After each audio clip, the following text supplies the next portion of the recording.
কাল বানিয়েছিলাম homemade pasta, তাই ভাবলাম রেসিপিটা তোমাদের সাথেও শেয়ার করি। এখানে আমি পাস্তাটা সম্পূর্ণ আটা দিয়ে বানিয়েছি, আটার মধ্যে অন্য কোনো কিছু ইউজ করিনি। আর আটাটাকে আমি অল্প একটু লবণ আর সামান্য জল দিয়ে মেখে নিয়েছিলাম। অল্প অল্প জল দিয়ে আটাটাকে বেশ শক্ত করে মেখেছিলাম।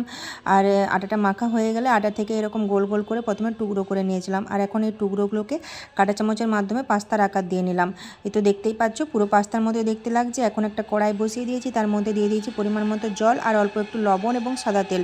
লবণ এবং সাদা তেল দিলে পাস্তাটা একদম ঝরঝরে হবে। তো যাই হোক, পাস্তাটা এখানে সেদ্ধ হয়ে গেছে। এখন একটা ছান্তার মাধ্যমে ছেঁকে একটা ফুটোযুক্ত থালার মধ্যে এটাকে রেখে দিচ্ছি, যাতে এর এক্সট্রা জলটাও ঝরে যায়। তো এদিকে আমি একটা অন্য কড়াই বসিয়ে দিয়েছি, আর এই কড়াইয়ের মধ্যে দিয়ে দিয়েছি অল্প পরিমাণে একটু সাদা তেল। আমি একদম কম তেলেই পাস্তাটা রান্না করেছি। আর এই তেলের মধ্যে প্রথমে দিয়ে দিলাম পেঁয়াজ কুচি, আদা রসুন কুচি এবং কাঁচা লঙ্কা কুচি।